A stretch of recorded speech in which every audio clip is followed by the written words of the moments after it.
अंकित की कॉपीज आज आज डिस्कस करते हैं।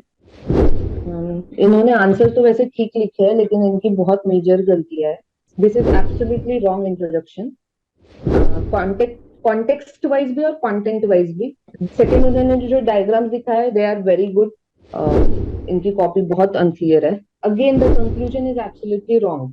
ये इंट्रो भी गलत है। क्या था मतलब सिविल डिसोबीडियंट मूवमेंट का कॉन्टेक्स्ट क्या था? ये बहुत बचकाना सा इंट्रो लगता है। हाँ, मतलब वो ऐसा लगता है कि एग्जामिनर को फंसाने के लिए या जस्ट मैंने आंसर लिखा है ये दिखाने के लिए लिखा जा रहा है।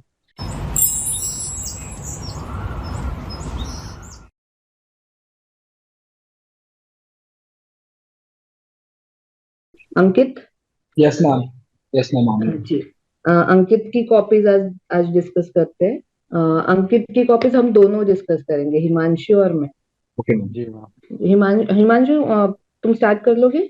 यस मैम, मैं क्वेश्चन नंबर सेकंड से शुरू करूंगा।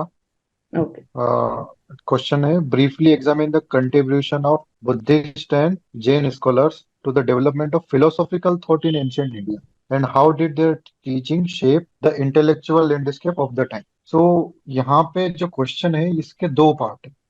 जैन जैन स्कॉलर और बुद्धिस्ट स्कॉलर ने फिलोसॉफिकल थॉट को एंशिएंट इंडिया में कैसे इम्पेक्ट किया, और सेकंड पार्ट है कि इंटेलेक्चुअल लैंडस्केप क्या चेंज एट द टाइम पे क्या था। तो यहाँ पे अंकित ने जो फिलोसॉफिकल कंट्रीब्यूशन जो बताया है वो फिलोसॉफिकल थॉट ऑफ, आपने उन दोनों को डिफरेंशिएट किया है आंसर्स में। आपने आपने एक तरफ बुद्धिस्ट स्कॉलर और एक तरफ जैन स्कॉलर्स लिख दिया। Yes, sir. But sir, here specifically the demand of the question is development of philosophical thought कैसे डेवलप हुआ। तो we have to connect it to the Hindu thought, Hindu thought at the time. What was the Hindu thought at the time? Uh, जैसे कि जो metaphysical thought था उस समय पे वो अदर वर्ल्डली था। आपने इसको मेंशन किया है पर एंड ऑफ द क्वेश्चन में किया है। yes, sir. हाँ, अदर वर्ल्डली फिलोसॉफी थॉट था, more importance in pleasing gods. Yes, sir. But now Jainism and Buddhism, what they did is they bring that philosophical thought to this world. So they talk about right conduct, right speech, right work. So that is how they have affected the philosophical thought of that time. So this is the minor correction by बाकी you have written it very well. और second part में जो है, जो intellectual landscape of the time है, उसमें भी आपने अपने दो पॉइंट बहुत अच्छे मेंशन किए हैं कि inclusion of masses and shredding of caste discrimination. Yes, sir. So these are very good points. But here आपको जब वो इंक्लूजन ऑफ मासेस है तो वहां पे हमको एक पॉइंट और वैल्यू एडिशन हम कर सकते हैं कि development of regional languages due to Jainism there has been development of Kannada language. Okay. Yes, sir. तो this is value addition to it. Okay, sir. बाकी you have written it very well. Okay, and sir. तो वो actually question में आई वो मेरा दिमाग scholars पे चला गया था तो yes yes yeah, and but yeah, the presentation part you have done very better, because if you present in this manner it is easy for the examiner to read the copy. yes, sir. So it will definitely fetch some extra Okay, marks. sir. So I tried to write in both ways in a Presenting paragraph part. way, the same question, but No, I but this is yeah, very much better because it has been yes, I presented. myself found that this is a better question. I could revise points from here in a better way. Points are clear. So yes. Yes, But it is not natural to me. I have to yeah, learn it and go through it. Okay, yeah. contribution. But if you will repeat it in similarly, if you Yes, will repeat it in next coming test, it yes, will come naturally in the examination. yes, sir. So you don't have to worry about it. Okay, Your mind will start thinking like that only. okay, sir. Thank you, sir. And now the next question. This is about the religious revivalism in the 19th century of India. Uh, it is about the religious revivalism. Here the question is asking. Let me read the question again. Discuss how religious revivalism in 19th century India was born out of sense of insecurity, while the religious reform had emerged out of reflection of nationality. Okay, so we have to show that a sense of insecurity in the initial part of our answer. Okay, so you have started the answer with the quoting directly. You have quoted religious reformers. Yes, sir. Yes, sir. Radha Ram Uh, Mohan uh, Rao. yes, yes. Now that is a commendable introduction, but we have to show that sense of security first. Then we have to Okay. show the reform, because then only we will be following the logical flow of the question. Exactly. So here we have to show the sense of security. Now, first sense of security should be insecure, sense of insecurity. Now, what would it would be? The first thing is losing to the foreign power, because few hundred Britishers had defeated ourselves, defeated such a huge country like India, and Yes, sir. specifically in the 19th century after the 1857 revolt, there was an white supremacy. Although you have mentioned it in your answer, but the presentation has to be following the logical flow of the question. So then what will happen? The examiner will easily catch it, and it will fetch you marks. And these are the 2 points. And the third point is you have to give the examples of sense of insecurity. How this sense of insecurity. So here you have to quote that Wahhabi movement. It was a religious reform movement. No, not religious reform. It was religious revivalism. Yeah, Yes, sir.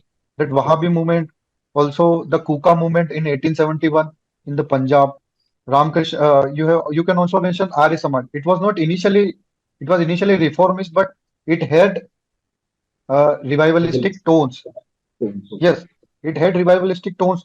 So there you have to mention specifically that what part of Arya Samaj had revivalistic tones. Shuddhi movement. yes, sir. Okay, Go back to and the beginning. now we can come to the religious Reform. reform. Quote Raja Ram Mohan Rai and Ishwar Vidyasagar and Dayanand, all those you have formed, you have quoted. Now, in the religious reform, you have quite well answered question. Like you have covered the religious reform very broad way, but we have to give the reasoning that why the religious reform movement was. Okay. What was actually it emerged out of reflection and sense of nationality. So we have to show the sense of reflection. Yes. So we have to quote Raja Ram Mohan Rai and says that he reflected that why Western society is progressing so much and why Indian society is very much backward.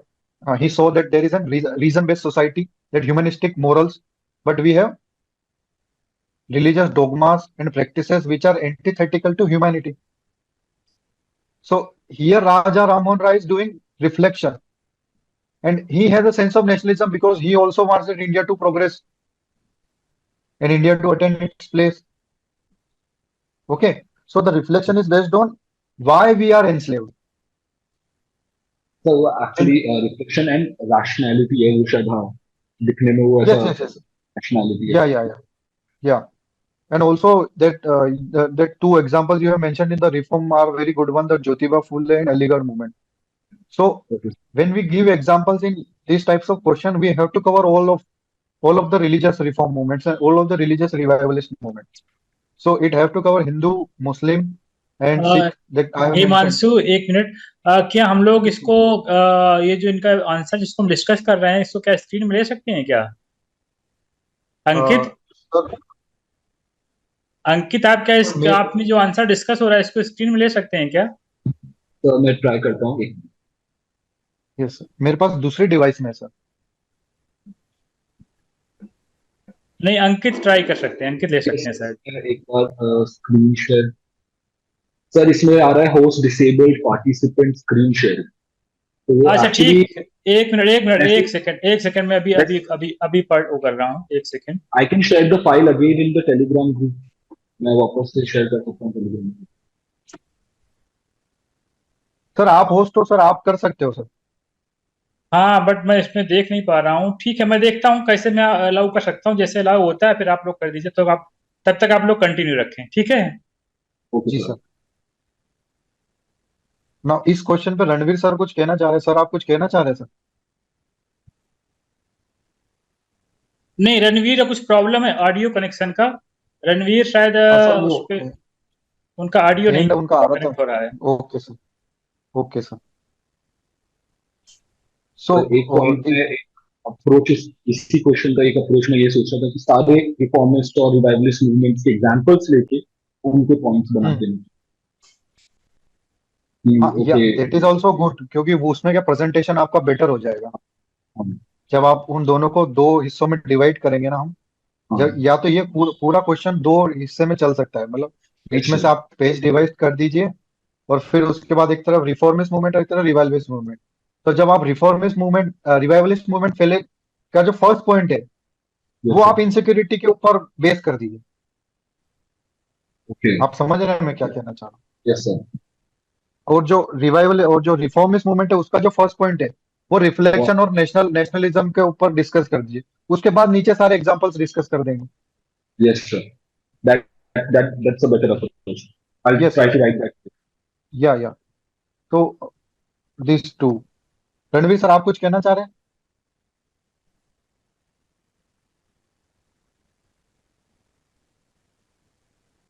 नहीं। Sir और मुझे लग रहा था कि मैं शायद points miss out कर रहा हूँ, पॉइंट्स इतने नहीं आपने थे। अ, देखो जो 10 मार्कर जो क्वेश्चन, ये जो 10 मार्कर क्वेश्चन है इसमें इसमें दो पार्ट है। ठीक है। So both part will carry equal marks और ईच पार्ट में आपको 4 to 5 डायमेंशन डालने की कोशिश करनी है। ठीक है, okay. So in 10 marker question you have to discuss at least 8 dimensions. At least ये okay, Okay, so 8 is the minimum. You can go up to 10, but depending on the word limit.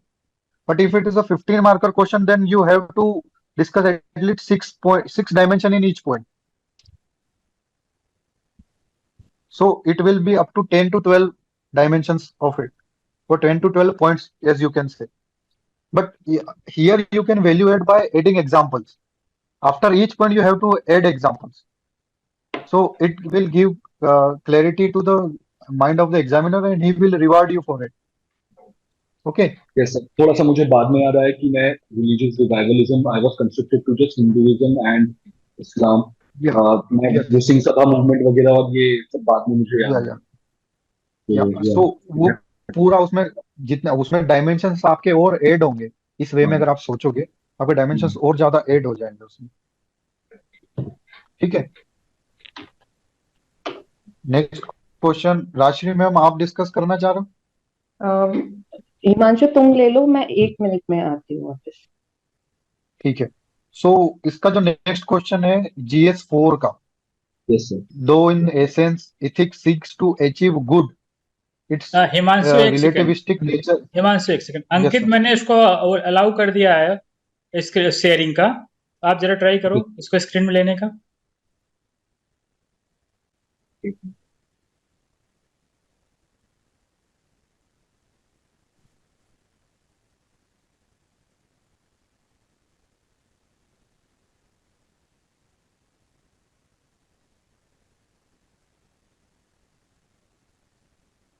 Ethics seeks to achieve good.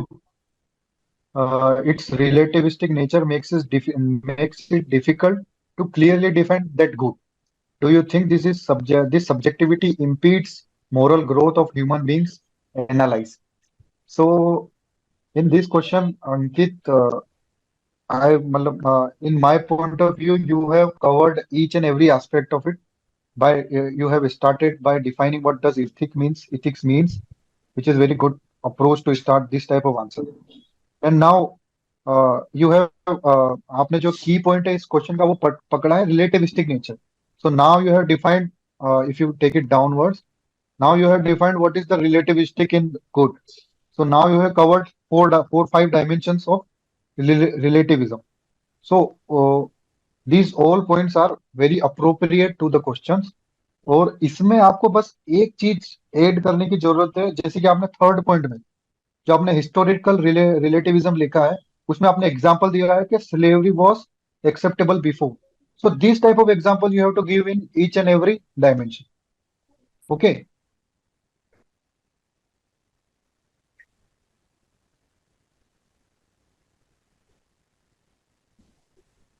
And you have addressed both of this. Now this is the only correction that I will address in this question. Otherwise the presentation wise this answer is very good. If we come to the second part, in subjectivity can impede human growth, you have also covered it very well. And in the last you have summarized it by making a chart. So these type of things improve your presentation and will catch the eye of the examiner, and it is very helpful.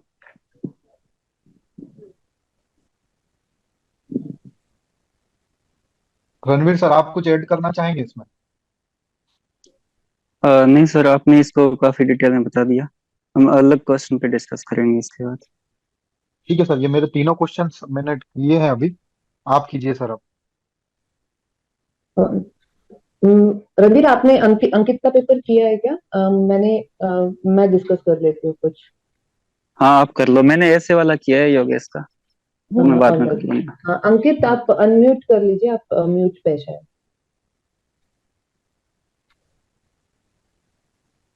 Hello.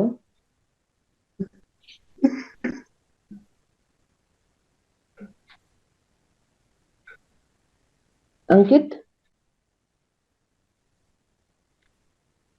Hello hello. हाँ, yes Ankit, you are here? Yes, I can hear you. Yes. We will discuss the first question. Himanshu has told you how to manage the content. I will tell some generalistic things okay, sure. which need to be corrected in your paper. See, GS1 is a very scoring paper. Okay, it gives you a lot of output with limited input. Just we have to keep in mind some specific points. Like in your first question, the question is, how has the trend of cyclones in Bay of Bengal and Arabian Sea changed in recent years? So the focus of question here is, and the tail word is examine. Examines means we have to discuss it in detail, right? The focus here is that how the trend is changing. All right. Now your introduction is correct. Tropical cyclones are strong wind systems that can be better, but the diagram you have drawn, although it is good, but it's not relevant here, right? Because the focus of the question is different. If the questions was focusing on the cyclones, then you could have drawn this diagram. Diagrams are very important. It fetches you one extra mark at 1.5 to 1, but it will fetch you an extra mark, but it should be relevant. Here, even if you would have shown India's map and how the Arabian Sea cyclones are increasing, that could have helped. Otherwise, your presentation is good, your depth of knowledge is very good, you know what to write. That is very, very good. You have addressed this question very nicely. One more thing I would suggest, that while presenting the answer, suppose you have written the changing trend, okay, you could shift it slightly towards left, and the rest of the answer you keep some gap. आपने क्या किया है, changing trend ऊपर लिखा है और Yes. नीचे थोड़ा सा लेफ्ट में 1 लिखा है, right? These are Yes. small nitty-gritties, but it improves your presentation a lot, and that fetches marks. Trust me. You could shift that, and when you write sub points, then shift it a bit more towards right. You're Okay, getting proper. You are saying proper indentation, shifting all the headings towards the left and one को थोड़ा सा right में करके। हाँ, थोड़ा सा right में करके, क्योंकि वो बहुत सिस्टमैटिक लगेगा फिर। ठीक है, क्योंकि क्या होगा ना, अगर आपका तो भी दिख रहा है 1 2 3 साइड में, अगर वो भी मर्ज हो जाता, सपोज द चेंजिंग ट्रेंड आपने 1 के ऊपर लिखा होता, फिर वो बहुत मोनोटोनस दिखता। Okay, I ओके, get तो suppose this is the first answer, everyone will read it, but if suppose it is the fifth or sixth answer, then it will become very monotonous for the examiner to read. He won't read everything then. All right. Then when you are writing example, very good that you have shown it in a circle. Just shift it towards some to right, so that it is specified that it's example. वो highlight हो जाएगा फिर. Okay. Okay. Okay, I get और it. आप yes yes, और बाकी आपका जो content wise structure है, it is very good. Himanshu ने बाकी बातें बता दी है. And in some questions I noticed that what happens is towards the end, space management थोड़ा डिफिकल्ट हो रहा है आपका. Yes. तो हाँ, Yes. तो मतलब वो ऊपर एकदम खुला खुला, जैसे कि सेकंड क्वेश्चन में ऊपर बहुत स्पेस है, वेकेंट स्पेस, और नीचे फिर बहुत दब रहा है. तो क्या होता है ना, Yes. इतना कंजेस्टेड होगा ना, तो one won't take efforts to read everything, although your points are very good. लेकिन फिर ये थोड़ा स्पेस मैनेजमेंट का, लेकिन वो 1 2 पेपर आप लिखोगे तो आपका हो जाएगा. ठीक है ma'am. Otherwise, your content is very good, and you're good to go. Just keep आप GS1 में, और मतलब सभी पेपर्स में लागू होता है, लेकिन GS1 में ना keep मतलब ऐसे एग्जाम्पल्स या अलग अलग फैक्ट्स या छोटे छोटे डायग्राम्स, जैसे कि टॉपर्स नोट से डायग्राम उठाइए, वो बहुत हेल्प करती है। Yes ma'am, I was seeing, आपने बताया था तो उसके बाद मैं ये वाहब सर करके रैंक 7 लास्ट टाइम अराउंड उनका यस पेपर यस। देखा। सो जी he even, had even a small point के लिए एक अगर डायग्राम अवेलेबल है उनके दिमाग में आ रहा है तो वो हर एक क्वेश्चन में एक डायग्राम है। हाँ, and any random diagram works, मतलब ऐसे नहीं कि बहुत स्ट्रक्चर्ड डायग्राम चाहिए, कुछ भी डायग्राम बना तो बस रेलेवेंट होनी चाहिए क्वेश्चन के लिए। यस। जैसे कि आपने अभी यहाँ पे इंडिया का मैप दिखा के एक दो साइक्लोन्स बे ऑफ बंगाल के दिखा दिए होते और चार पांच साइक्लोन्स अरेबियन सी के दिखा दिए होते, आपका आंसर वहीं पे आ रहा है, मतलब एग्जामिनर को पता है इसको क्या पूछा गया है, वो समझ रहा है, यस राइट, मैम। कि अरेबियन सी के बढ़ रहे हैं साइक्लोन। हाँ हाँ। So that was relevant here, got it? Okay. हाँ, and your conclusion is good. Just try to maintain कि बाकी intros और conclusion पे ज्यादा ध्यान दो because they are the most important part of your answer. और फिर बाकी जो diagrams वगैरह है उससे पता ही चल जाता है. You just need to show that you have understood the question and you are serving the demand of the question. The rest, everything is very good. Yeah, and if you have any doubts, you can ask us all. Ma'am थोड़ा सा वही था कि ethics में अभी थोड़ा सा चालू किया एंड थोड़ा सोशो में भी टाइम जा रहा है। तो एथिक्स में प्रॉब्लम ये हो रहा है कि एग्जाम्पल्स एकदम से मिलते नहीं, या फिर मिलते Exam. हैं तो I I end up writing couple of lines about that exam, उसको कट शॉर्ट करके थोड़ा सा फ्रेज में लिख दिया कि वो समझ में दिया and it is putting across the point that I am trying to. You're तो not वो उससे clear थोड़ा on this. मुश्किल You हो। could be a bit more clear. Adjust your mic maybe. एक मिनट मैम, एथिक्स, हेलो हाँ हाँ बोलो। मैम, एथिक्स में एग्जाम्पल्स इकट्ठे करने में थोड़ा सा प्रॉब्लम आ रही है, या उसको एग्जाम प्रेजेंट करने में थोड़ा सा प्रॉब्लम आ रहा एथिक्स के एग्जांपल्स के लिए in last session I told very good to sources. First is जो शून्य आईएएस है है। यस उनके मैम। का सारा मटेरियल नहीं, उनका बस एक बुक आता है सॉल्व प्रीवियस ईयर क्वेश्चंस। आप वो बुक लीजिए, you will get content for all the 4 papers. और उसमें हर एक क्वेश्चन में एथिक्स के कम से कम उन्होंने 8-10 एग्जाम्पल दिए हैं। You can jot down all those examples, आपका एक 50 एग्जाम्पल्स का ये बन जाएगा बुकलेट, और then you can pick and choose answer writing करते वक्त, तो आदत भी लग जाएगी।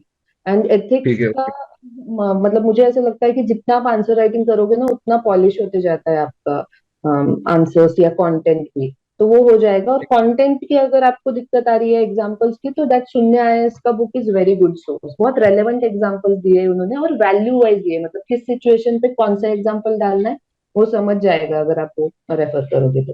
And sure ma'am. Second, Mahak Jain's notes, they are very good. Ethics के ओके। नोट्स है, कुछ 4-5 पेजेस के हैं। उन्होंने सारे फ्रेजेस या जो डायग्राम्स रेलेवेंट है एथिक्स की, जो भी एग्जाम्पल्स है, वो बहुत कंसाइज मैनर में दिए हुए हैं, आप वो रेफर कर सकते हो। और रणवीर भी आपको एथिक्स के बारे में ज्यादा बता देंगे। Okay sir.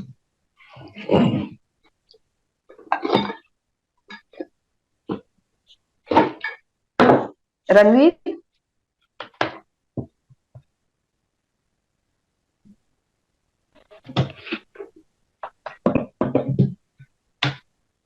रणवीर का शायद ऑडियो का वापस प्रॉब्लम हो गया है। अंकित, और कुछ डाउट्स है आपको? अभी तो नहीं मैम, वही थोड़ा एथिक्स में जैसा आपने बोला कि बार बार लिखने से रिफाइन होगा, वो अभी हाँ एक हाँ। पॉइंट को लिखने में मेरे को 3 लाइन हो रहा है, तो वो धीरे धीरे मैं कट डाउन कर रहा हूँ, रिडंडेंसी वर्ड्स हटा रहा हूँ। और एंड एथिक्स में one more thing works, read toppers copies. क्या हो यस जाता मैम। है ना, ऑल्दो मतलब हमें ऐसा लगता है कि हमें ध्यान में रखना पड़ेगा, ये याद करना पड़ेगा, लेकिन होता क्या है ना, वो पढ़ते पढ़ते वो चीजें इंटरनलाइज हो जाती है, तो फिर आपका भी राइटिंग स्टाइल वैसे होने लगता है। ओके, क्योंकि अभी एथिक्स के साथ एकदम पर्टिकुलर ये प्रॉब्लम आ रहा है कि वो बहुत मैकेनिकल दिख रहा है, जैसे हाँ हाँ क्वेश्चन एक प्रिंट किया उसमें से मैंने एक पार्ट उठा लिया, अच्छा ये फर्स्ट पार्ट है, ये सेकंड पार्ट, ये थर्ड पार्ट है। I have seen some toppers copy, तो उन लोगों को एकदम मतलब लाइक फ्लो हो रहा है आज, इट्स अ ग्रेट फ्लो। मेरे में एकदम मैकेनिकल पता चल रहा है कि अच्छा ओके अरे इतना वो इंपॉर्टेंट। प्रैक्टिस से हो जाएगा, डोंट वरी। एक काम कर सकते हो, तुम रोज एक भी आंसर लिखो ना एथिक्स का, तो भी तुम्हारी प्रैक्टिस बहुत हो जाएगी। Okay ma'am. लेकिन टॉपर्स कॉपीज पढ़ते रहे ना, बहुत अच्छा, मतलब दैट मुझे बहुत हेल्प किया था वो, कि टॉपर्स कॉपीज पढ़ते पढ़ते मेरा फ्लो बहुत अच्छा बैठ गया है। ठीक है मैम। हाँ, और ये जो होता है ना, जो डेली आंसर राइटिंग वाले आते हैं, इनसाइट्स या टीएलपी वगैरह, तो ये लोग भी हाँ क्वेश्चन के बाद स्ट्रक्चर देते हैं कि किस स्ट्रक्चर में तुम्हें बनाना है आंसर। तो यस उसका भी मतलब, अगर तुम वो रेफर कर रहे हो, वैसे तो सबसे बेस्ट है पीवाईक्यू। एथिक्स के लिए PYQ are great choice, because वैसे की वैसे क्वेश्चंस रिपीट होते हैं पीवाईक्यू से फाइनल पेपर में। और सबकी गलती यही होती है कि सारे टेस्ट सीरीज सॉल्व करते हैं लेकिन पीवाईक्यू नहीं देखते। तो PYQs are very important, specially for ethics. बाकी जीएस का तो हो जाता है, लेकिन एथिक्स में पीवाईक्यू आप अगर सॉल्व करोगे, आपके पास कंटेंट भी हो जाएगा, फ्लो भी आपको समझने लगेगा। ठीक है मैम। हाँ। लक्ष्मण है क्या यहाँ पे? लखन, जिनकी कॉपी आई थी।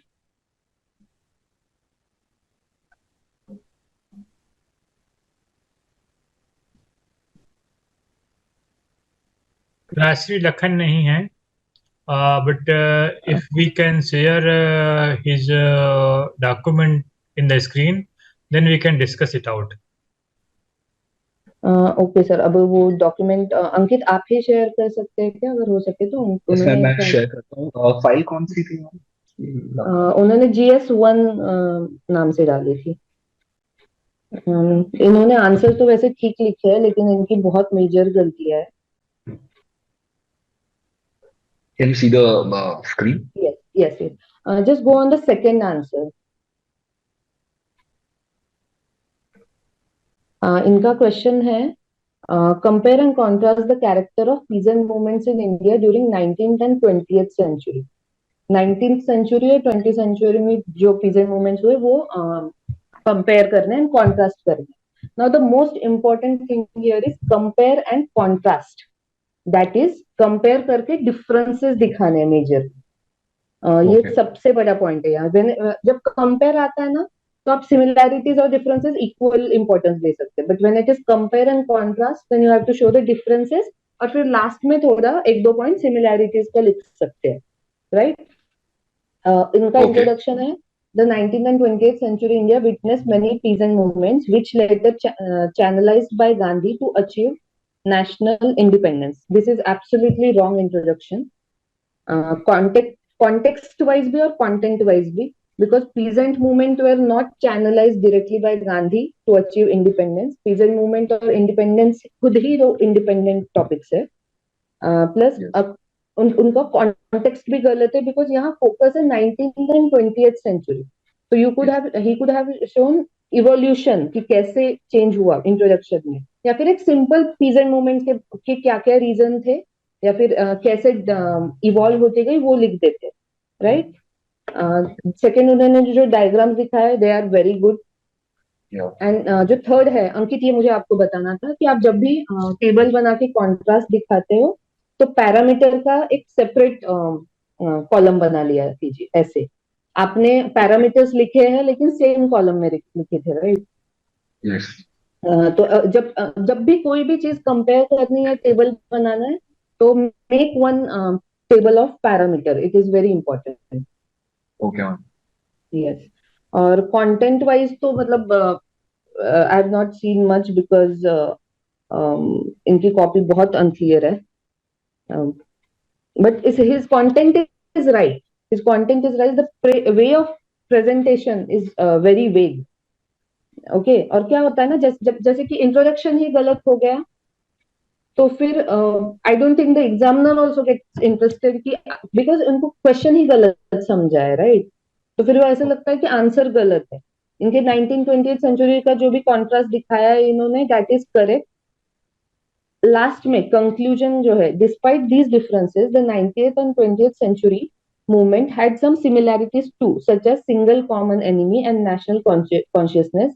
These similarities later helped national movement to organize a mass movement to achieve freedom. Again, the conclusion is absolutely wrong. We cannot say that these peasant movements helped the national movements. Obviously, they played a role, but इन्होंने direct relation दिखाया है with the national movement. और national movement इन्होंने इतना independence या national movement जो mention किया है, उसकी जरूरत ही नहीं। इसकी जगह उन्होंने एक सिंपल कंक्लूजन दिया होता कि ऑल्दो ये सारे डिफरेंसेस है, बट कुछ सिमिलैरिटीज भी थी, there he could have ended his answer. You are getting my point? Yes ma'am. हाँ, क्वेश्चन से रेलेवेंस इज इम्पोर्टेंट, कंटेंट का इम्पोर्टेंस कम है रेलेवेंस से। ठीक है। Then the next question is, in its extent, reach, and revolutionary zeal, civil disobedience movement has a unique place in India's freedom struggle. Now he has written, civil disobedience movement, which was started with Dandi March and soon spread to all over India during 1930-32. ये intro भी गलत है in the sense कि such sentences should not be used in intros. एक एक simple line से he could have shown what was civil disobedience movement, या क्या था, मतलब सिविल डिसोबीडियंस मूवमेंट का कॉन्टेक्स्ट क्या था, which was started with Dandi मार्च। फिर वो ऐसा लगता है, ये बहुत बचकाना सा इंट्रो लगता है, राइट? ओके। और it is a 10 marker question and he has exceeded word limit in almost all his questions, and writing such answers won't be possible exam में। जैसे कि इन्होंने टाइमलाइन दी है, तो he has shown he knows the civil disobedience movement. अब the best part about this answer is that he has shown in separate parts extent, reach and revolutionary zeal. But yes. अभी जब extent में उन्होंने क्या लिखा है, CDM has very wide extent. अगर आप 10 मार्क का क्वेश्चन लिख रहे हो 150 वर्ड्स में, you should not use such sentences. ये ऐसा लगता है कि आपको पता नहीं है, फिर भी जैसे एक्सटेंट पूछा और वो ये बता रहे हैं कि वेरी वाइड एक्सटेंट है। अगर एक्सटेंट में उन्होंने सिर्फ ये डायग्राम ड्रॉ की होती विदाउट राइटिंग एनीथिंग, फिर भी चल जाता, right? Or maybe just substantiated that same point with examples, like हाँ, the maybe, South but के वेरी killer, वाइड एक्सटेंट ना, these are very vague vague sentences. terms. हाँ, मतलब वो ऐसा लगता है कि एग्जामिनर को फंसाने के लिए, या जस्ट मैंने आंसर लिखा ये दिखाने के लिए लिखा जा रहा है। उसके बाद रीच में भी उन्होंने वही लिखा है, CDM has very wide reach, he has shown the reach नीचे, that is very good. But फिर ये ऐसी गलतियां, this can cost you lot of marks I feel, because आपके पास नॉलेज और आंसर होते हुए आप ठीक से नहीं लिख रहे हो। फिर कंक्लूजन में he has written, hence civil disobedience movement occupies a unique place in India freedom struggle and highlighted the extent of nationalism in India.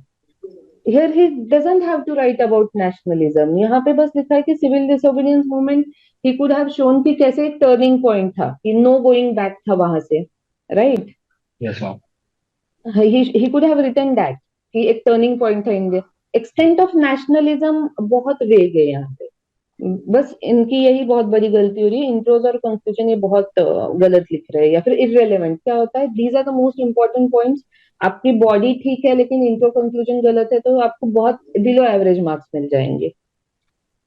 I used to do this, मैं भी इसी टाइप से आंसर्स लिखता था। क्या होता है ना, in hurry to move on to the next question, आप जस्ट कंक्लूड कर देते हो एकदम से कुछ भी। मैं करता था yes ऐसे, काफी क्लियर मैंने।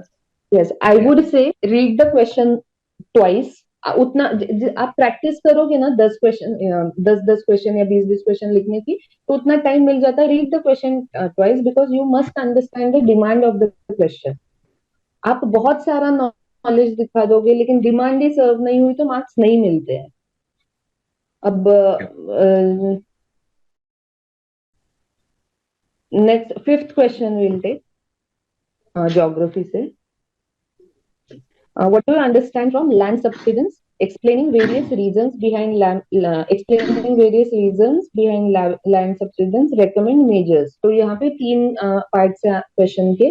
लैंड सब्सिडेंस होता क्या है? एक तो just you have to mind that it is a 10 marker not 15 marker, तो आपको उतना ही कंटेंट लिखना है, रीजंस लिखने हैं और मेजर्स लिखने हैं। अभी इन्होंने यहाँ पे इंट्रोडक्शन अच्छा दिया है, recent subsidence of land in Joshimath and adjoining region has brought the topic into limelight. Intros के लिए you can use this various ways कि पहले तो ये लिख सकते हैं कि लैंड सब्सिडेंस होता क्या है। सेकेंड इंट्रो ऐसा हो सकता है कि क्यों पूछा गया है, मतलब अभी रिसेंट कॉन्टेक्स्ट क्या था, तो this is a very good introduction. फिर उन्होंने लैंड सब्सिडेंस एक्सप्लेन भी बहुत अच्छे से किया है कि वो होता क्या है with the diagram, good enough. और क्या होता है ना, अगर आपके पास टाइम कम है और आपको आप बस डायग्राम भी दिखा दो यहाँ पे, फिर भी it is enough because you are showing the examiner that you know what is land subsidence. फिर रीजंस जो है लैंड सब्सिडेंस के कि उन्होंने 6-7 लिख दिए, बट आई वुड सजेस्ट कि वो उसके 2 पार्ट्स करने चाहिए थे, नेचुरल एंड एंथ्रोपोजेनिक। दो रीजन है ऑब्वियसली लैंड सब्सिडेंस के, कि वीक टेक्टोनिक एरिया होता है जैसे जोशीमठ है, और सेकेंडली कि ह्यूमन एक्टिविटीज जैसे वहां पे बहुत सारा कंस्ट्रक्शन वर्क है या फिर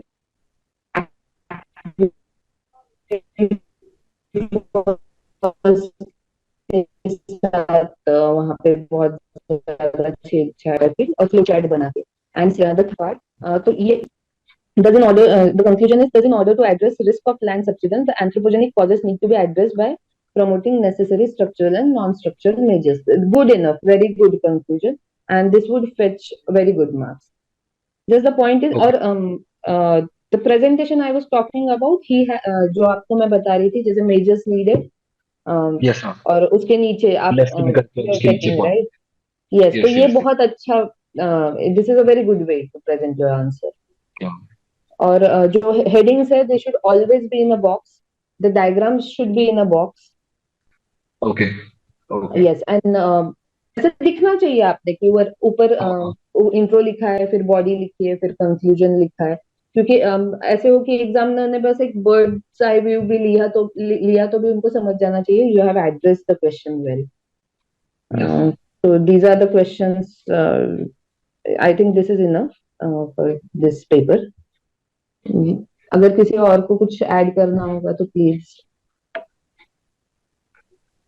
Ma'am, this last question, the land subsidence one, इसने काफी हाँ अच्छा लिखा है ये. हाँ हाँ, actually here written is very good.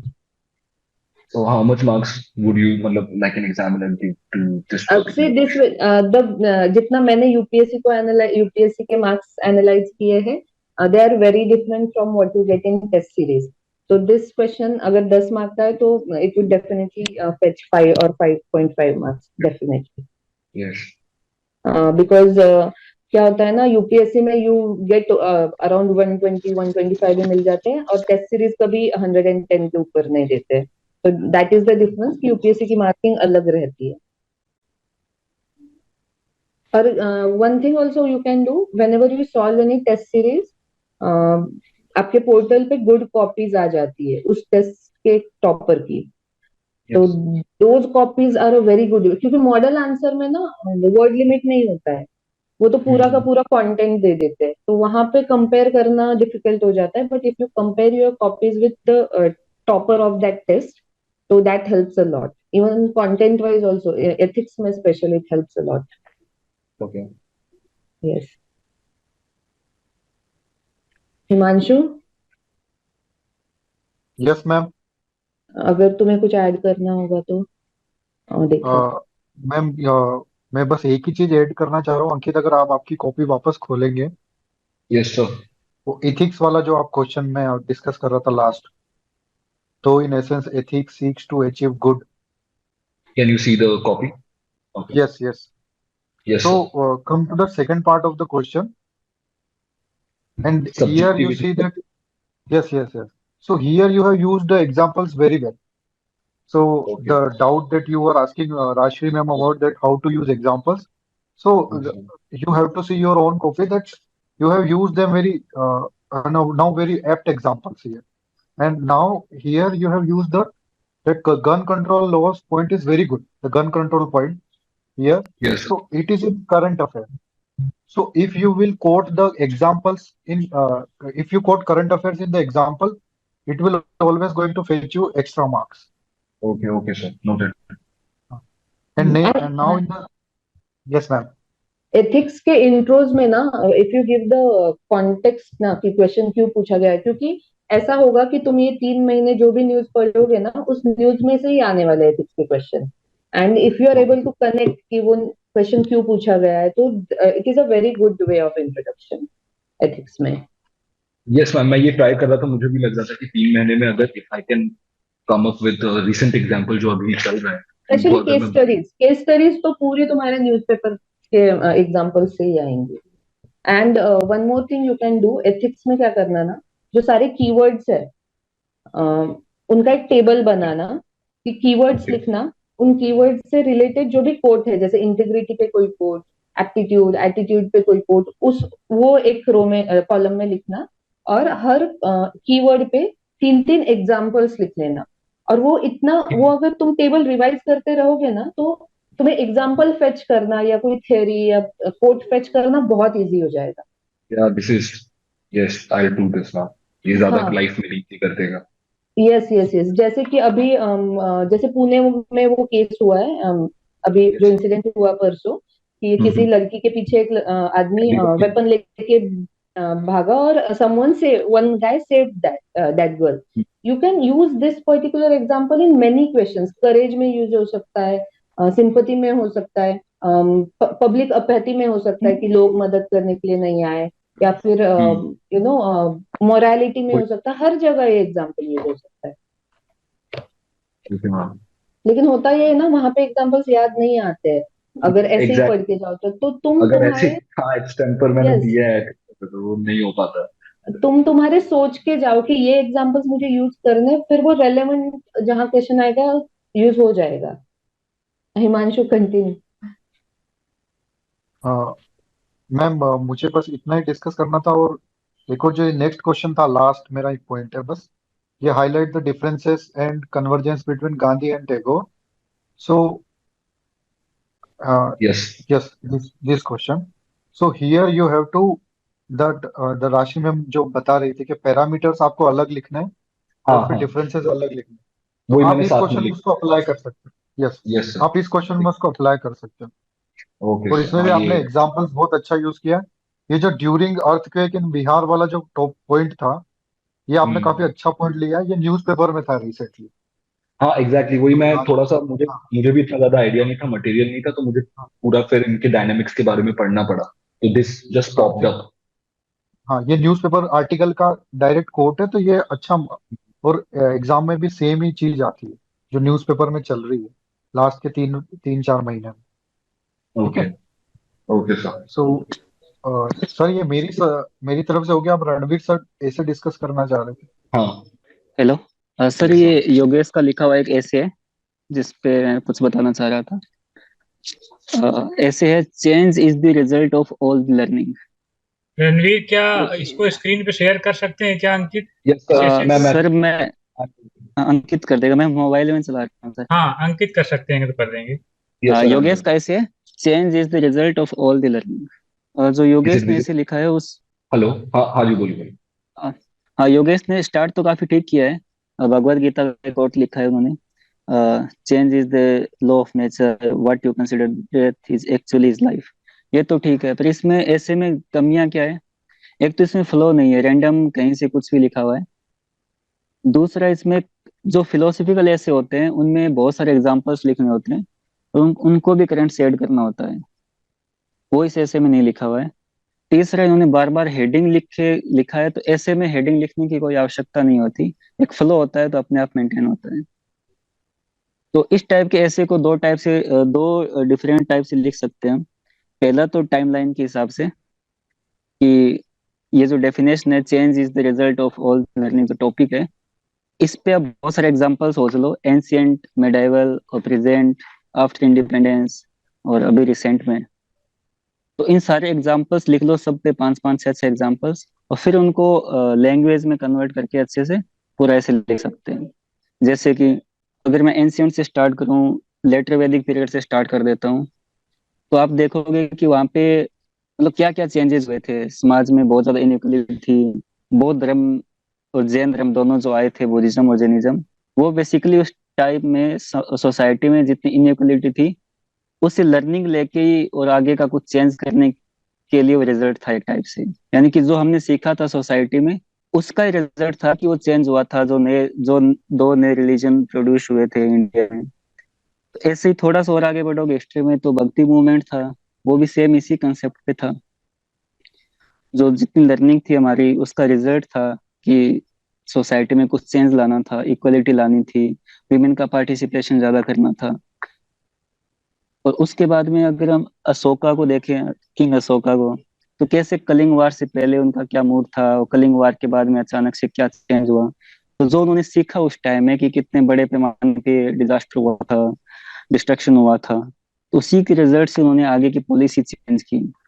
तो हमें हर एक पैरा में, हर एक एग्जाम्पल में ये जो टॉपिक है उसको जस्टिफाई करना है बार बार कि change is the result of all the learning. ठीक है। वैसे ही और आगे बढ़ूं, इंडिया के फ्रीडम मूवमेंट पे आ जाओ जिला, तो वहां भी हमने देखा था कि हमारे फ्रीडम मूवमेंट में बहुत सारी स्ट्रेटजीज थी। ये कोई फिक्स कहानी नहीं थी, अलग अलग टाइम पे अलग अलग नेता आए थे, उन्होंने अपनी अपनी स्ट्रेटेजी बनाई थी। तो बेसिकली वो उस टाइम की लर्निंग ही थी कि उसका रिजल्ट से हम चेंज कर रहे थे बार बार अपनी स्ट्रेटेजी को। तो हमने देख पढ़ा होगा पूरा फ्रीडम स्ट्रगल, उसमें देखा होगा कि हर अलग अलग फेज में अलग अलग टाइप की स्ट्रेटेजीज थी, और उन सारों का कल्मिनेशन ही था कि इंडियन फ्रीडम स्ट्रगल सक्सेसफुल रहा था। फ्रीडम के बाद में भी हम देखेंगे कॉन्स्टिट्यूशन बनने की प्रोसेस थी, उसको भी हमने बहुत सारे देशों के कॉन्स्टिट्यूशन को लिया, उससे सीखा और इंडिया की कंडीशन के अकॉर्डिंग उसको चेंज किया। तो वो भी एक टाइप से लर्निंग का रिजल्ट था कि हमने चेंज किया उसको अपने अकॉर्डिंग। इमरजेंसी का पीरियड था तो वहां भी ये सेम सिचुएशन थी। इन्वायरमेंट था, और हमने इकोनॉमी में जो चेंज किया था, ग्लोबलाइजेशन, लिबरलाइजेशन, वो सब लेके आए थे 90s में। तो वो भी हमारी जो लर्निंग थी पीछे की कि हमारा आउटपुट सही नहीं आ रहा था, तो हमने सीखा और चेंज किया, वो सीखने का रिजल्ट था चेंज। और आगे चलते हैं रिसेंट में, तो कोविड के टाइम में भी हमने देखा था कि कोविड में हमने पहले एकदम पूरे देश में लॉकडाउन लगाया, फिर हमने कुछ सीखा उससे, और फिर हमने धीरे धीरे ओपन करना स्टार्ट किया। और सेकंड वेव आई थी तो हमने नेशनल वाइड लॉकडाउन नहीं लगाया था, क्योंकि हम उस लर्निंग से एक रिजल्ट सीख चुके थे कि कैसे उसको चेंज करना है। हेलो।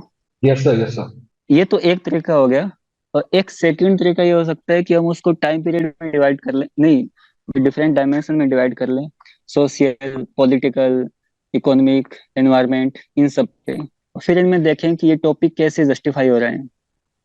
सोसाइटी में देखेंगे तो कुछ एग्जाम्पल तो कल्चर से वहां से आ जाएंगे कि कैसे लेटर वैदिक पीरियड में विमेंस की कंडीशन खराब थी, और फिर कैसे आगे जाके बहुत सारे मूवमेंट्स हुए थे, इक्वलिटी आई थी, भक्ति मूवमेंट था, और भी काफी मूवमेंट्स थे। और उसके अलावा हम देखेंगे कि कल्चर को देख लेंगे। आपने एग्जाम कभी पढ़ा होगा ऐसा कि पाकिस्तान की असेंबली में बंगाली भाषा को मान्यता नहीं दी गई थी, तो उन्होंने उस यस सर। प्रोसेस से सीखा नहीं और चेंज नहीं किया, तो फाइनली क्या हुआ था, बांग्लादेश का एक अलग से देश बना।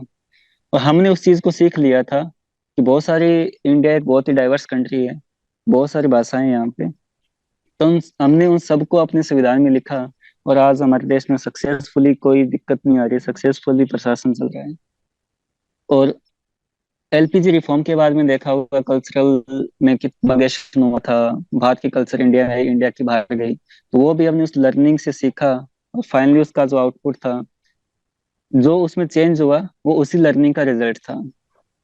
कल्चर में हो गया, आप इसमें बहुत सारे और भी एग्जांपल करंट के लिख सकते हो, जैसे कि एलजीबीटी को पहले कोई राइट्स नहीं मिले हुए थे अपने ही देश में, अपने ही एक्ट के थ्रू नहीं मिले हुए थे, तो हमने उस प्रोसेस को सीखा कि क्या क्या दिक्कतें आ रही है, ह्यूमन राइट्स का वायलेशन हो रहा है, कुछ और भी समस्याएं आ रही है, और फिर बाद में हमने उसमें चेंज किया और आर्टिकल 377 को डाइल्यूट किया। तो ये करंट का एग्जाम्पल भी हो जाएगा, सुप्रीम कोर्ट का वर्डिक्ट भी हो जाएगा, कॉन्स्टिट्यूशनल मोरालिटी से उसको लिंक भी कर देना तो थोड़ा और भी अच्छा लगेगा। पॉलिटिक्स में भी हम देखेंगे तो पॉलिटी में भी कॉन्स्टिट्यूशन में कैसे, कॉन्स्टिट्यूशन में अमेंडमेंट होना अपने आप में ये उस लर्निंग प्रोसेस का रिजल्ट है। तो ऐसे बहुत सारे अमेंडमेंट हमने किए हैं टाइम के साथ साथ, इन्वायरमेंटल लॉज बनाए हैं बहुत सारे, तो हमने सीखा है टाइम के साथ, तो उसमें चेंज किया है, सीखा है, उसका रिजल्ट ही वो चेंज है जो अभी फिलहाल उसको अडॉप्ट किया जा रहा है।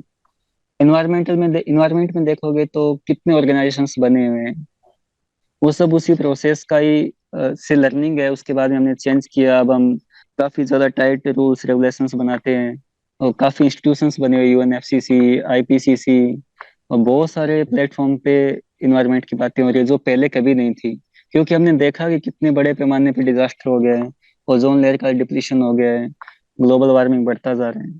उन सब चीजों के सीखने के बाद में जो चेंज किया वो उस प्रोसेस का रिजल्ट था। इकोनॉमी में देख लेंगे हम, एलपीजी रिफॉर्म देख लेना है या फिर नोटबंदी है, ये सब देख लेंगे। एजुकेशन और हेल्थ में भी देखना है, एडमिनिस्ट्रेशन वाले पॉइंट में। एजुकेशन में भी नई एजुकेशन पॉलिसी है, वो एक्चुअली पीछे हमने क्या सीखा, उस उसमें चेंज क्यों किया, क्योंकि हमने पिछली एजुकेशन पॉलिसीज में से सीखा था कि वो प्रेजेंट टाइम के अकॉर्डिंग सूटेबल नहीं है।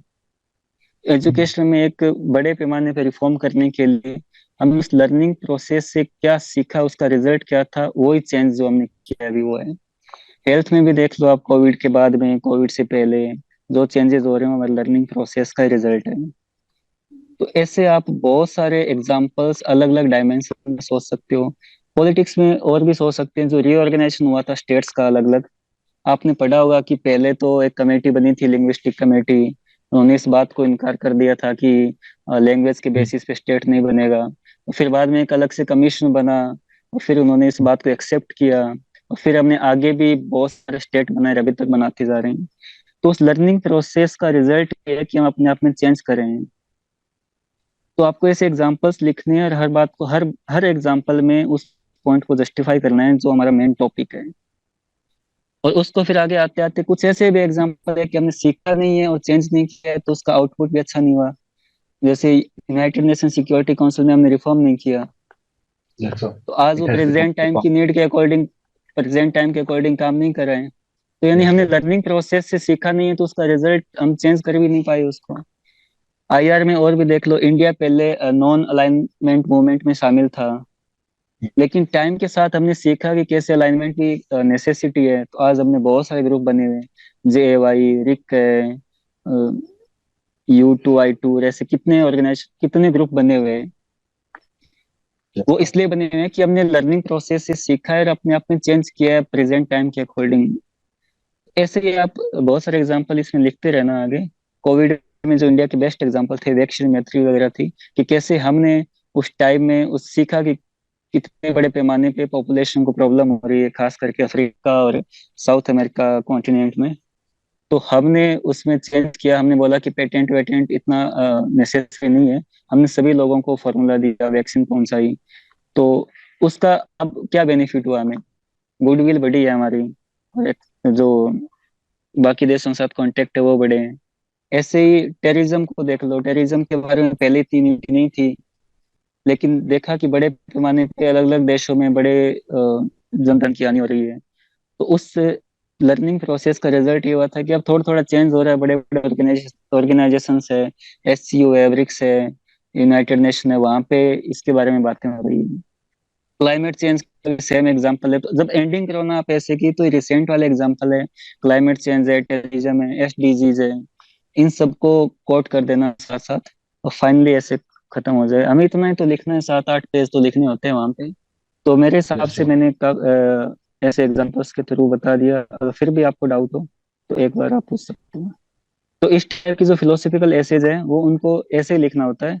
उसमें बहुत सारे एग्जांपल्स लिखने होते हैं, Sure. और फिलोसफिकल बातें नहीं लिखनी होती, उसको एग्जांपल्स के थ्रू जस्टिफाई करना होता है। अगर वापिस फिलोसफिकल लिख देंगे तो फिर सामने वाले को समझ में कैसे आएगा कि आपने उस टॉपिक का मीनिंग क्या निकाला है।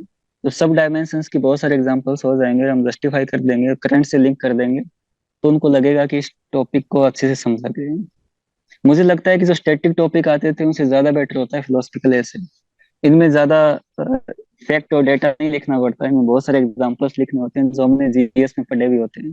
तो Okay, sir. मेरे हिसाब से मैंने काफी बता दिया। अगर फिर भी आपको कुछ पूछना हो तो आप बताओ। अंकित, सर फिर भी सर मैंने योगेश का इथिक्स का टेस्ट चेक किया है, क्या हमारे पास समय है अभी उसे डिस्कस करने का? हाँ एमन, हम लोग उसको क्विकली कर सकते हैं, वी कैन डिस्कस इट।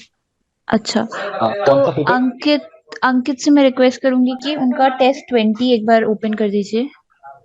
इससे पहले जो उन्होंने फाइल शेयर करी थी ना, उसमें क्वेश्चंस हैं, तो एक बार आप स्प्लिट स्क्रीन से वो भी ओपन कर सकते हैं क्या?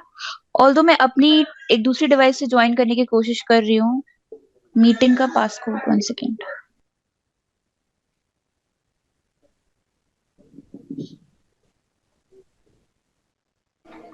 हेलो। हाँ, मैं अपनी दूसरी डिवाइस से ज्वाइन करने की कोशिश कर रही थी, पर अभी वो नहीं हो पा रहा है। हाँ, Can you see the this is fine, this is fine. हाँ, तो इसमें मैंने कुछ क्वेश्चंस देखे थे। एक क्वेश्चन जो मैं डिस्कस करना चाह रही हूँ वो कोड बेस्ड क्वेश्चन है, जिसका है क्वेश्चन नंबर 3 का part B. Okay.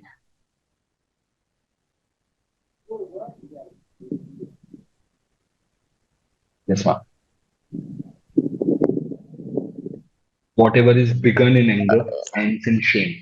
Benjamin Franklin. Benjamin Franklin, whatever is begun in anger ends in shame. And इसके बाद उन्होंने पूछा है कि what does the following quotation mean to you.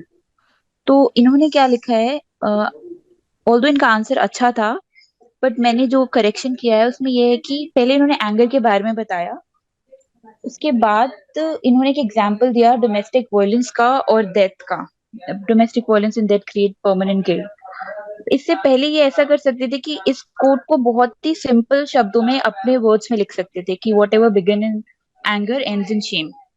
उसके बाद एंगर एज अ इमोशन की उन्होंने डेफिनेशन अच्छी दी है और दो एग्जाम्पल भी अच्छे दिए हैं। ऑल्दो जो उनका सेकेंड एग्जाम्पल है वो कह रहा है कि Rahul Gandhi MP seat was cancelled due to his defamatory speech against honourable prime minister, which I think is a bit too political. ऐसे एग्जाम्पल्स को अवॉइड किया जा सकता है। और दूसरी चीज जो कोड बेस्ड क्वेश्चंस में मैंने नोटिस की है वो ये है कि थोड़ा सा एनालिटिकल और इवेलुएटिव होने की जरूरत है। जैसे कि इन्होंने आंसर को लिखा है और आंसर के व्हाट को एड्रेस किया है, व्हाट एज इन उन्होंने क्वेश्चन को समझा है और उसको एक्सप्लेन किया है। ऑल्दो इन्होंने वाई को एड्रेस नहीं किया है। वाई एज इन इन्होंने ये नहीं बताया कि क्यों anger results begins something which begins with anger ends in Shem. जैसे कि वो उस बात को कुछ एक पैराग्राफ में एड्रेस कर सकते थे कि why it leads to shame, as in it leads to violence. जब आप एंगर में होते हो तो आपकी ऑब्जेक्टिविटी चली जाती है, स्पेशली आप कीवर्ड्स अपने सिलेबस से बोरो करो कि हाँ, आपकी ऑब्जेक्टिविटी नॉन पार्टिसनशिप चली जाती है, आपकी डिसीजन मेकिंग खराब हो जाती है, इमोशंस आपकी रैशनैलिटी को क्लाउड कर देते हैं, आपका इमोशनल इंटेलिजेंस खत्म हो जाता है। इस वजह से एंगर टर्न्स इनटू शेम। और एग्जाम्पल्स आईआर से भी लिए जा सकते थे, रशिया यूक्रेन वॉर का एग्जाम्पल लिया जा सकता था instead of going for a very political example. दूसरी बात, ओके इन्होंने जो second part of the question को एड्रेस किया उसका जो नेक्स्ट पैराग्राफ है जिसमें इन्होंने ये कहा है कि but anger does not and in Shem if it is in right extent, right proportion and right time and at right person, which is also a good addition to this quotation. और although उन्होंने इसके बाद जो चीज लिखी है कि parents become angry on children is when they commit any wrongdoing, which I think could have been improved अगर वो कुछ ऐसा बहुत you know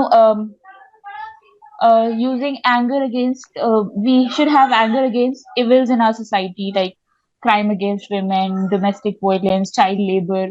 So anger against, anger for right causes, ये वाला आप अगर पिक्चर दिखाते instead of going for something like parents का बच्चों पे गुस्सा, ओके तो ये वाला साइड दिखा के एंगर की यूटिलिटी को भी एड्रेस किया जा सकता है। फिर उनकी जो एक लाइन है वो मुझे अच्छी लगी कि it should be for the right cause in the right proportion at the right time. Okay तो दोनों साइड ऑफ द क्वेश्चन को भी कोटेशन को भी एड्रेस किया है। बहुत सारे लोग कोटेशन की स्टेटमेंट की आंसर्स भी कोटेशन से स्टार्ट करते हैं। जैसे कुछ टॉपर्स की कॉपीज आप देख सकते हैं, उसमें ये दिखाते हैं।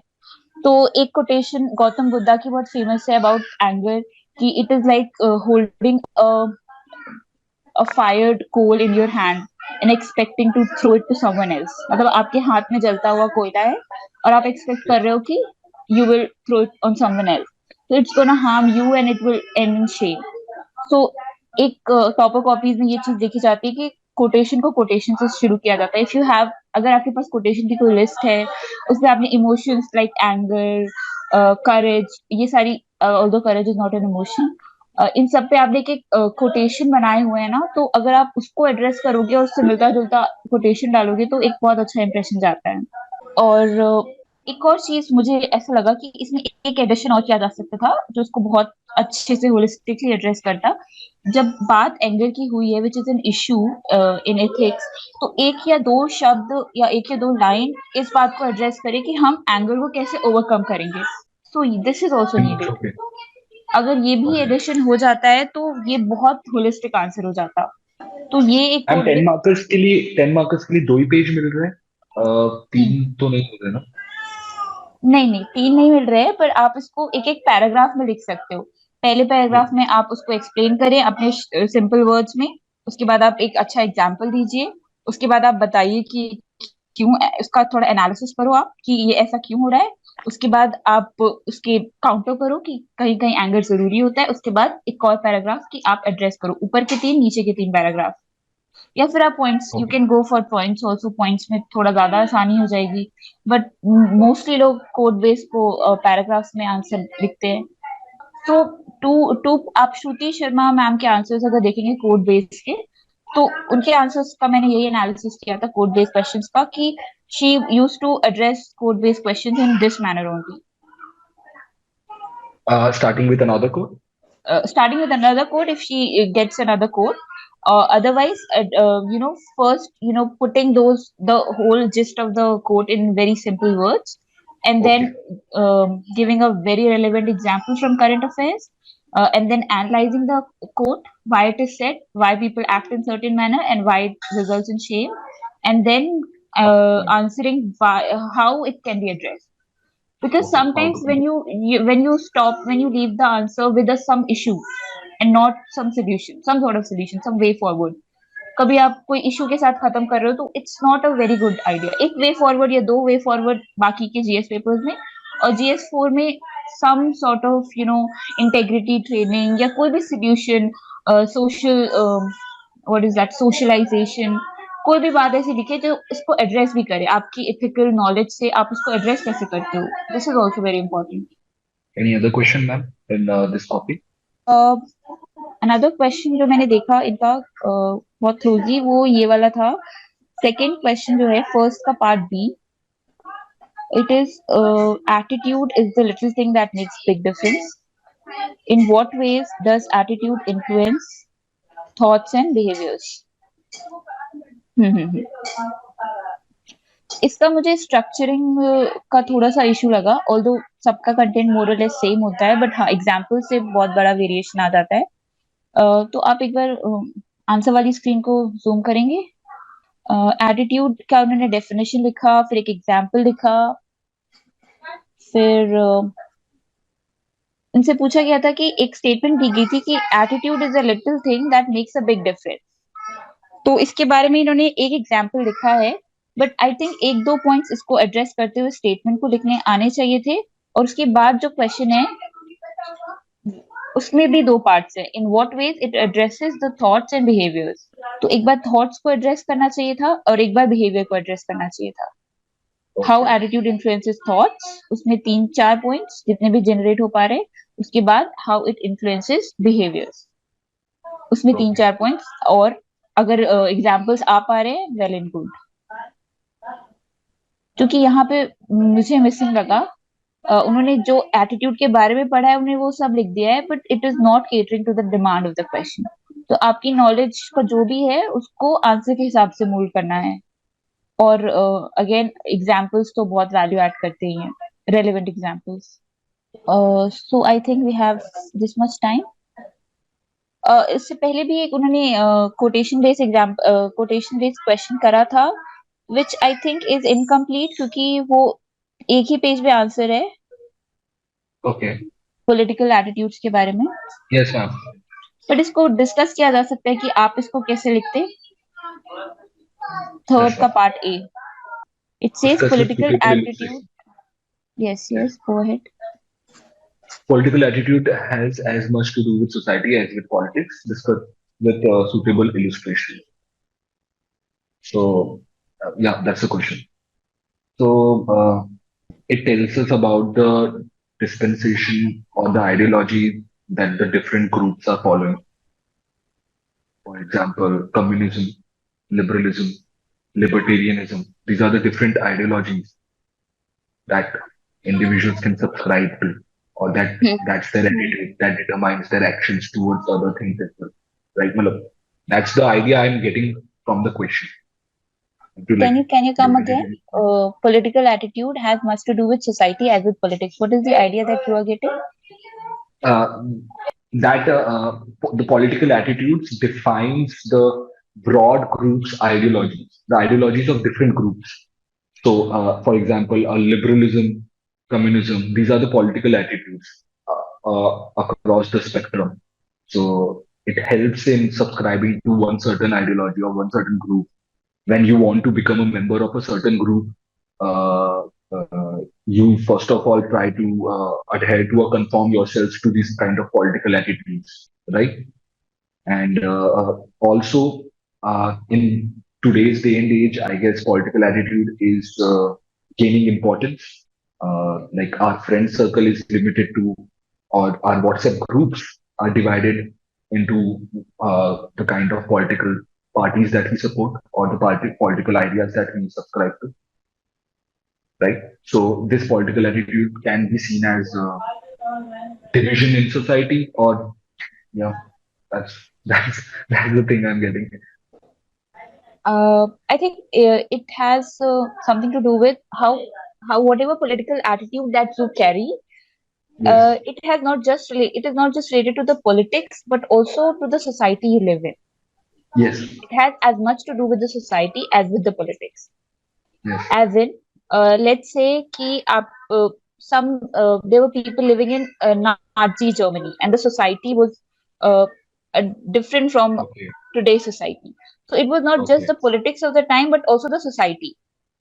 yes, So there are societies like the society of Afghanistan. So the society there, the social structure has also something to do with the political attitudes that people carry, and not just the politics of the place. okay. So we can like divide the political attitude into subset. It is like influencing the different aspects of your social Ah, life as well. Like exactly. for What is just like you said, influencing the your guns.